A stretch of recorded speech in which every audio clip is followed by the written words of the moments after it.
สวัสดีเจ้า I'm here with Nareumon Taksaudom, who is the boss of Hillkoff. If you haven't heard of it, you really should. It is the biggest and the oldest coffee company in the north of Thailand, founded by your father in what year? About 1973. Oh, the year we were About born. our age, Our yes. age, yeah. Basically, 2 years ago, 3 years ago, City Life was hired by Chiang Mai University to write the ultimate book about the coffee history and culture in the north of Thailand. So 3 years ago, we started working and we worked with you very closely, didn't we? Because you had access to the first farmer to grow a coffee bean in the north of Thailand with the king, Ram the Ninth. You knew the top roasters, who's your brother, incidentally. You've supplied most of the coffee shops in town. You've been supplying Nestle for how many years? Oh, since my father's. Right. So basically, when we learned about the coffee culture, this was where we had to go to first. So explain to us a little bit how did it all start?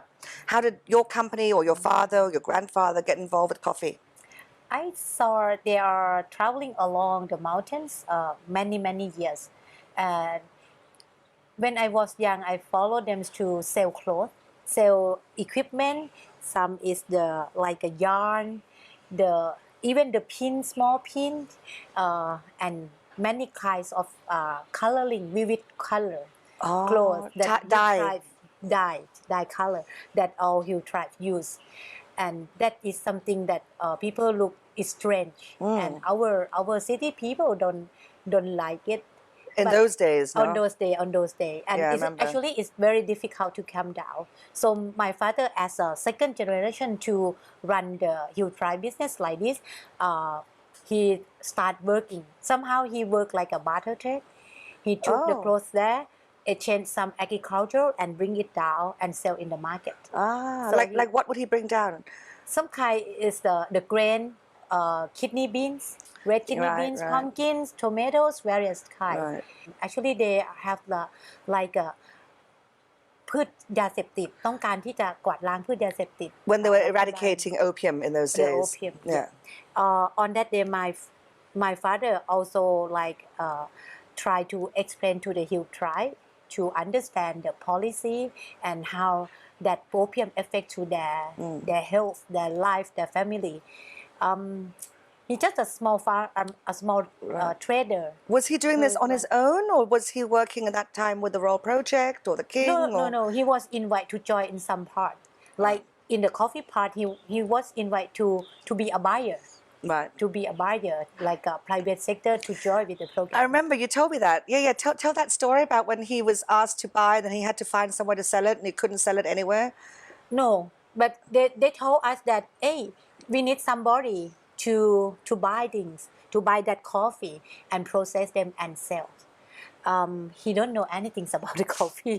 No one did. No, and in Chiang Mai doesn't has that tree before, so it was interesting, and many people come to our family and have talk and discuss, and mostly they bring him up mountain together because most of the Hill tribe are rely on him and very welcome and open. Right. If he can knock the door, he knock the door. Yeah. But for the government staff, maybe they're not welcome because they're afraid that they will destroy the opium fields or something. That hasn't changed, has it? But right now, on that day, my father tried to convince them, let's go, go with this policy is good. You should to change from opium to new kind of crop. We're not starting from the coffee. Actually, we're starting from the red kidney bean is the first grain that he start. Right. And he run through even the cabbage. He also. Okay. We are in the past. My father run the Asia trading business, export those vegetable to Hong Kong to various countries. So who introduced the Arabica coffee first? Actually, they have one of the like a NGO. So and at that time he run along with them, and once the coffee come out, they need somebody to process the coffee. buy is mean you have to process Yeah. too. It means that somebody has to invest. Ah. Somebody has to arrange the facility to process the coffee. And that was your father. Yep. Yep. So And we then he had to sell it. Yeah. So where would he even begin to sell it? We had no market in Chiang Mai. No market. But actually, the first market is not in Chiang Mai. Somebody in Bangkok already trade coffee from many countries. They call the raw bean and the flat bean. Raw bean is mean the robusta coffee. Flat bean is mean That's arabica right, yeah. coffee.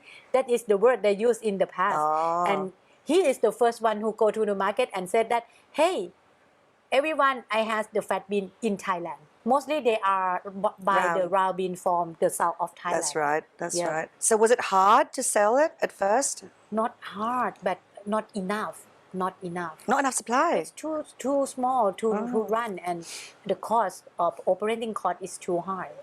So to reduce the operating cost, he has to enlarge the capacity of production. So he has to buy the machine. He was to invest many things, and it's only 4 months work. It's only 4 months work. You mean it's a winter time. The coffee is ready to ripe and pick. And run in 4 months, and after that is no job. Right. Okay. And Quite difficult on that. so to manage. he had UN support, right? When he was doing They this. support the knowledge. All right. Yes, they gave us one of the machinery. It's small pulping machine. The fresh pulping. I think is that the one in your shop, the old one? I show at our new factory. Yeah. That's right. So okay, let's skip a few years so we can come a bit forward. So tell me, you know, because your father was basically doing a favor to the UN, the World Project, to help find if we could start growing coffee in the north of Thailand and find markets to it. And so it was quite a slow start, Jamaica, because we didn't have coffee culture here. Yeah, very difficult. And we try to find our local market, but difficult. And the first market is the you can Kasem Sato shop, you know. Oh, I love Kasem Sato. Can you imagine in when we young, we saw that white shirt man with the black tie, and ride the motorcycle, the bicycle along for the Mormons in our cities. And most are the NGO people, the people who come working with the undeveloped country. And yes, they're looking for some grocery store that sell that things. And only Kasem Sato shop. So the Mormons kicked off the coffee culture in Chiang Mai. They were missionaries. They weren't NGO. Missionary. พวกขี่จักรยานหล่อๆ good looking young. Yeah. And they support our coffee. I drank instant coffee until about 10 years ago, 8 years ago. I know. It just wasn't a culture here, no? So tell me, how did Chiang Mai, I mean, now we are officially a coffee city, right? I mean, we are. We not only, it's quite rare because not only do we grow coffee in our surrounding mountains, but we drink it like insanely, right? As I don't even have to tell you how many coffee shops are in Chiang Mai. So how do we come from that to here? We are the follower market. Yeah. Actually, Hillkoff, as I'm at the second generation, come to continue my father business. Yes, of course, he was struggling on the market, and most of the product he sell is green bean, the coffee green bean. Yeah. But once I start at the year that they have the first barista championships, the contest in Thailand. When was that? Oh, about more than 17 years ago, 18 years ago.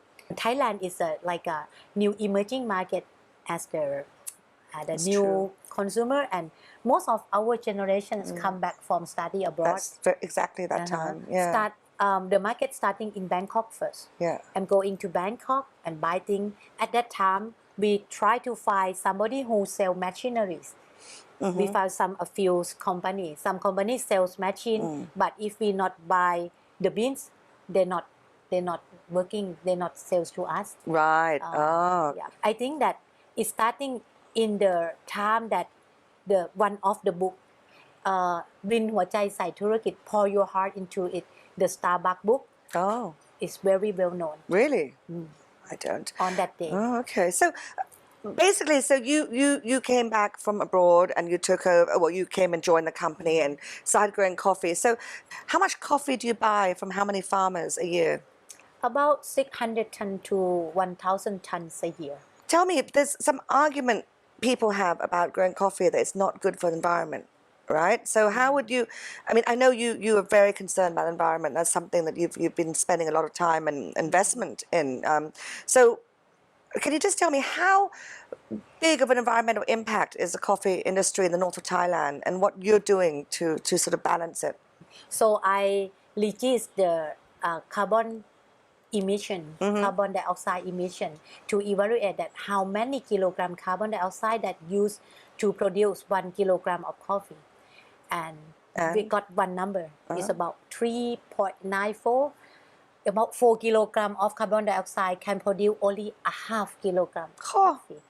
Too much. So what do you do? So when I found this number, I said that, hey, I think that if I pay more attention and carefully control what the impact to environment, I believe that only myself, my company, can reduce the carbon dioxide used to produce the coffee. Okay. Actually, I'm not starting from the coffee powder. I'm starting the coffee roasting. We found that the smell can impact to our neighborhoods, and also if we not do anything, they will have a health. Oh, really? Just the smell of roasting coffee? Yes, yes. Oh, so what did you do? In that smoke has oil and also has the small particle. Okay. It's like a small PM 2.5. Oh, like really? this, Okay. if we not treat them well. So I concerned on this. And one another that I'm concerned is too much use of LPG. Is the energy from fossils. Right. You know, it's limit, and we use too much resource. To clean up the smoke, we have to use more fossils. So that is our starting point, that we should solve this problem first. So I use the new technology for my research. They call water web scrubber process. Water Web scrubber. Oh, okay. Web scrubber. Water treatment. Yeah, right. And collect that oil particle and also small dust particle from that smoke. Oh, what about biochar? Let's talk about that quickly. What are you doing with biochar? Biochar is something that different from open field land or burn in the oxygen. We burn in the closed system, no oxygen. Yeah. So to burn the oxygen, pyrolysis process of carbon dioxide was start, and we can collect that carbon atom back to the soil and use it as fertilizer. So basically, it's you burn the crops, right? You burn the stubble, the waste, but you burn in a way that you don't have any emissions going out, and then what's left over is actually really good stuff that you can use as fertilizer. So it's a beautiful, beautiful thing to support. And you've already been doing this? Yes, and we use that biochar to produce, we call soil substrate. Soil substrate. Instead that you use the soil to grow things, you can use soil substrate to grow things. So if you even has soil, no soil, you can grow vegetable plants for it. Excellent.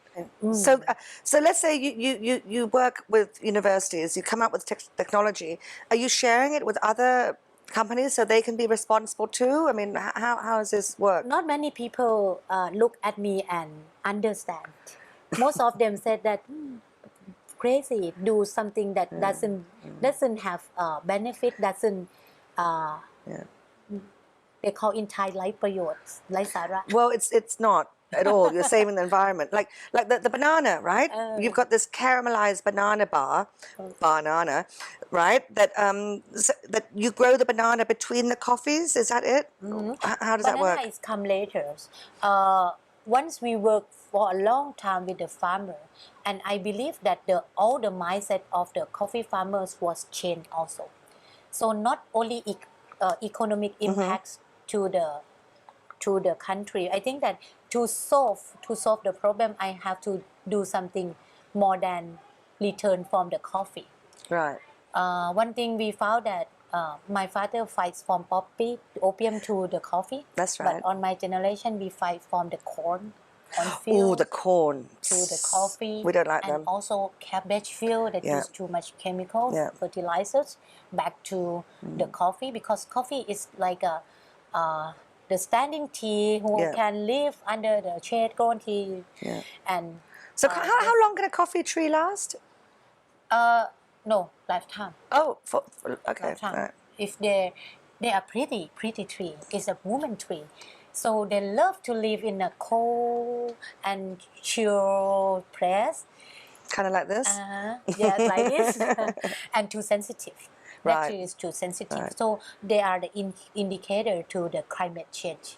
Oh, really? Yeah, one of the indicators. Oh, that's interesting. So when the coffee plant is struggling, we're in trouble. Yeah, you can notice that if you go up mountain and they grow coffee, no shade tree, no higher Yeah. tree in the clear field, the tree health is look too Right. weird. So the best coffee is grown amongst other plants, Yes, right? that's Which true. is great because then you can harvest other plants as well, and the coffee is healthier. And right, okay, so hence your bananas and that I starting to design like a permaculture. So coffee alone is not survive anymore. I looking one of the word that I'm always keeps asking myself. This is sustain or not sustain? Sustain or not sustain? yeah, Sustain for us or sustain for others or not? This is the one question that I keep Yeah. asking all the time on Yeah. my jobs.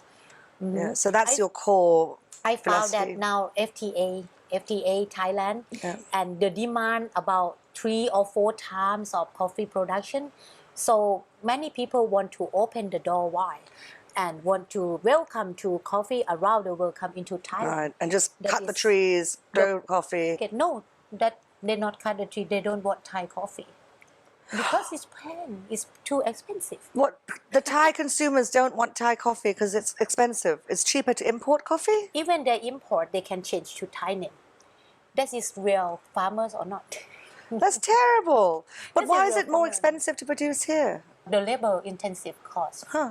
especially the pickings. Oh, And yes, of course, banana two times to impact. One, to be a fence of the coffee farm, protect the fire Yeah. from other fields.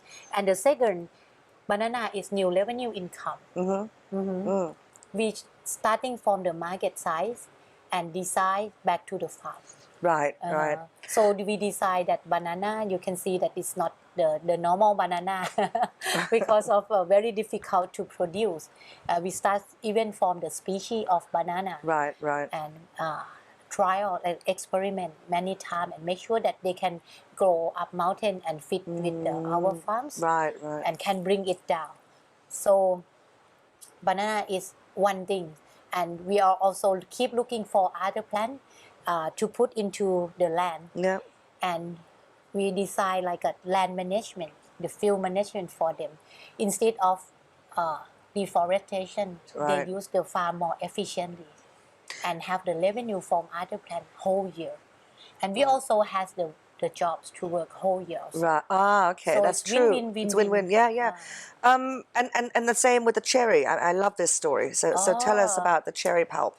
That cherry is the if we are not do anything, cherry is can be a Right. pollution. So the cherry is the pulpy bit that goes around the coffee bean, right? That normally you just get rid of it and throw it away. They can rotten about after picking from the tree within 6 hours. Oh, really? And it bleaches the very- earth? It's not good for the earth? Yep. Right. And very acidic. Right. If they are on the source of the water and the water came down the mountain, that water will be polluted. So there's a lot of cherry pulp out there. Right. So let's say one coffee bean, how much cherry pulp in you know? Half about that. Half, right. So I study myself in literature review and try to make like a cascara. The dry cherry pulp is a Spanish word, cascara. Okay. Dry cherry pulp and infuse into the filter bags and present I think this is มันทำเอง just very simple product. Yeah. But when I met one of the researcher, อาจารย์ Maitri, Dr. Maitri, he's a dean of Payao University at that time. We have met and he said that, hey, what is antioxidant? What Right. is the active compound? How much of them? So I cannot answer. I cannot give him the answer. Right. I found one of the smart girl From which university? Faculty of Medicine, Payao University, Oh. and she started working with me, study about what is active compound inside, how Right. many that produce in Thai coffee beans, Arabica bean, and what we found is very exciting. And one of the doctoral student from her student continue that research to Chiang Mai University and study more deeply about the metabolic Right. syndrome. So what did you discover? What We properties? found that they can like lock that LDL cholesterol, the LDL cholesterol in the columns, But in the our column. If Oh, you colon. Yes. Right. And if it's too big, it cannot absorb where the our cells wall. Right. It's bigger than our cells wall. They cannot absorb. And what does the coffee pulp do? Coffee pulp has that active compound we call phenolics or polyphenol. But And in like ภาษาธรรมดาภาษาพื้นบ้าน what does it actually do like for the body? for the body, reduce the links of โรคไขมันเกาะตับ Accumulated fat in the liver. Yep. So and how is this a fact? Have you proven it? Who's approved this? Who says this is true? We prove from the human cells. Our government said that it's not enough. You have to prove in the human trial. So we have tests in human body already. Right. And it's already proved that they can reduce cholesterol from our body. And this is Thai approved, Thai FDA or whatever it's called. That's amazing. So obviously this is a new find. No one knows this, right? That coffee cherry pulp that is usually thrown away can now get rid of fatty liver. I mean, that's a big thing. Yeah. So what are you going to do about it? We start more deeply. And can I have some? Yeah. But maybe body is not show that you have high or low cholesterol. Even you too thin, maybe you have a very high cholesterol. But if people intake too much of medicines, you know that high cholesterol, okay, take up the medicine, eliminate from your body. Yeah. For many years, they will have like nervous problems. Oh. So, okay, just to get the bigger picture again. So basically, you work with farmers across north of Thailand. You have markets you sell them to. Not only that, you have also helped set up hundreds of coffee shops, thousands across Thailand. You sell them the equipment, you train their baristas, you help them set up the back-end system, you teach them customer service, even decor, right? Everything across the board. That is starting once I think that I will start the coffee business. I don't want to open the coffee shops, but to survive, keep the farmers, keep the coffee tree. Yeah. We have to do something. I have this picture when I visit other country, and I found that they have another culture that people come out their homes and living in the cafe, even with their family, and that is a new lifestyle. We did not have that 10 years ago. Just 10 years ago, no? I mean, we weren't. Right? And now it's like, just around this house, I think there's like, so many. And you know, to open one cafe in Chiang Mai is too difficult, too much effort. Is it? Yeah, you have to traveling Bangkok many times. Why? To find machine, coffee grinder, coffee espresso. We have had no airplanes for 2 years, and suddenly today they're all. It's amazing. เงียบกริบมา2 ปีเลยอยู่วันนี้มีแต่เครื่องบิน but okay, so that was really smart, right? So instead of you opening up coffee shops, you put yourself in the middle of everything. You know, you worked with the farmers, you worked with the suppliers, you found markets, you created demand. Yeah, so that is my new business models. At that time, it's a new business model. I think that we are the first shop in Thailand that run the one-stop service business like this and not lock anything.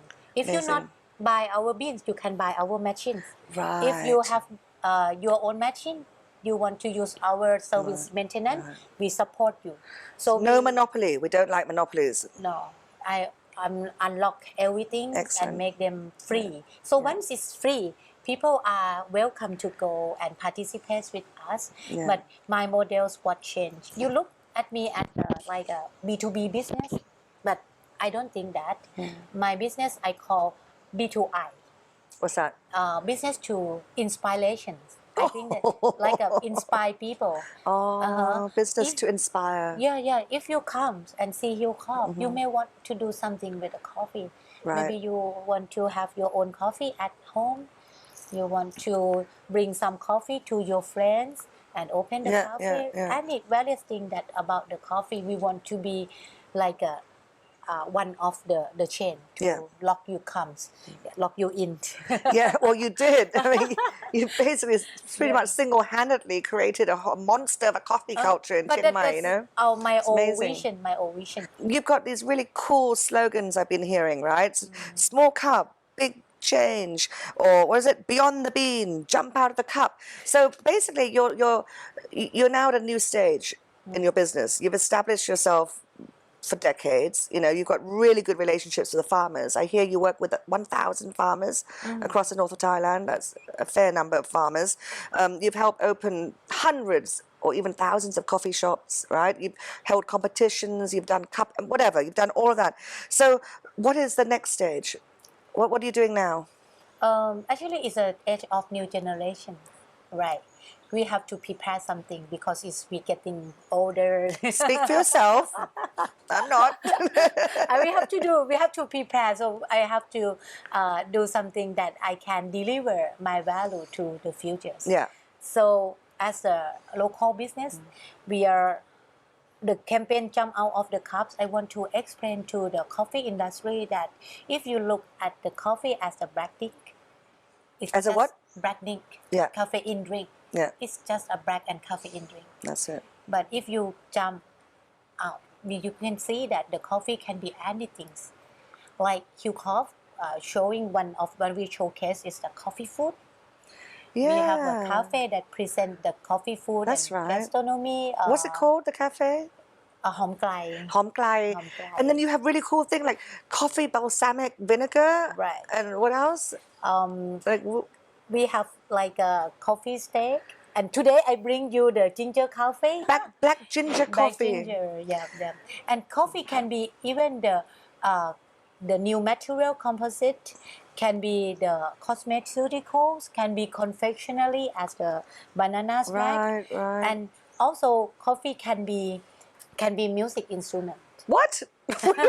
What do you mean it can be music instrument?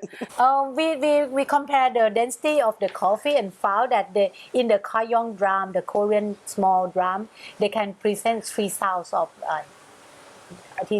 the voice, and we can use them as the one of the. Really? So you're basically at this point trying to inspire people back to the or inspire B2I. Yeah, you're right. People think of the coffee bean as just something you drink, right? But it's got so many possibilities. And so how much of your business now is focused on developing these innovations, these ideas, or finding smarter, more environmentally friendly ways? I never register it. It's run by natural. Somehow we try to move to our customer, even try to buy that pack from their machinery back to us. Okay. To recirculate. And one thing we try to circulate all the resources, because of on this way we will reduce the carbon footprint And the waste. and the waste. Yeah. Because like the used coffee ground, you make into products, right? The potted plants and stuff. But you know that I'm the private one. I'm not support for any others organization. So to run the business somehow is too beautiful pictures cannot survive. Right. I try to sell the paper cups and even the biodegradable plastic. No. We put all that and one of the shelf but cannot sell. Is it the price? Is it too expensive? No, consumer demand. Really? On this trendy day, they love to use that clear plastic. Yeah. And on the clear plastic is not enough. You have to put the jacket, and somehow maybe when you will have a wet finger. You have the plastic like a handle. So it's quite have to be balanced Yeah. to do two things together. Right, of course. Yeah, Right. but Yeah. maybe I'm not feel free to do that, but I have to support my. Well, you're customer. leading, you know, so it's the beginning of a movement, right? Yeah. We have to get people to follow. So tell us about Hillkoff Global. Oh, actually, for Hillkoff on my job, to go globally, I'm not smart enough because I'm not have free time to run, and I think that Too busy. to be a good to have a good partner, we can break through our obstacles, that everything, and I think that they see something in Hillkoff. But what is the aim? Are you hoping to export more coffee? Are you hoping to sell your innovative products? Are you hoping to save the forest for the farmers? What's the vision for this? I think that now we not sales only single products. We want sales the company brand, the company like a business model to other countries. Okay. I think we are ready. We are ready, and the time is suitable to go abroad. So people who are looking for eco-friendly products and want to be a part of our job, if they understand, I think that they can. They want to support us. Yeah. So I presume you've got certificates and stuff to prove, you know, if people say, oh, is it true? Is she eco-friendly? I mean, you've got all that documents and awards and trophies and medals. COP26 that just passed by, there are all the people, United Nations are Oh yes, of agreement course. Yeah. to reduce that Yeah. The carbon dioxide emission, because if it's too big number, we cannot survive. Humankind cannot survive. And on that agreement, the word say net zero is come up. And net zero, Hillkoff worked on this and tried to work on this more than 9 years ago. Really? Yeah. So what's your emission now? I think that we can sense the message that coffee already net zero, and I think that people, that's great, especially in UN country, you know, some kind of single use plastic cannot export anymore. They are start immediately. We also, once the market open, we already start. We not just wake up. We already start for many years ago, and that is one of the fast lane for Hillkoff. Yes, exactly. That's such an easy transition for you because you've already been going in that direction for so long. That's so true. So, I mean, let's look at the overall picture of coffee in the north of Thailand now. I mean, do you know how many coffee shops there are in Chiang Mai? More than 1,000, I believe. Small and big. Do we have enough supply to meet the demand in Thailand? We not enough. Not enough. So we're still importing coffee because we have to. So are you trying to encourage people to plant more coffee? Is it or not? I warning them because of growing coffee in Thailand, the labor cost is too big number, and you know most of even the farmers on our mountain, the family is to go small labor. But if you have multiple crops growing on the same land, then maybe that's more viable. ขอบคุณเจ้า This has been a really great chat. I mean, to be fair, we've chatted a lot over many years now because every time I have to talk about coffee, she is the woman I go to, you know, because you've been here the longest. So I'm really happy that you're doing this. The farmers and plant, it's all really good, really environmentally friendly, and you've helped build a culture, given jobs to so many. So let's keep it up. And I want to hear more about your new products when you have them. So thank you. Thank you so much. Bye. ขอบคุณค่ะ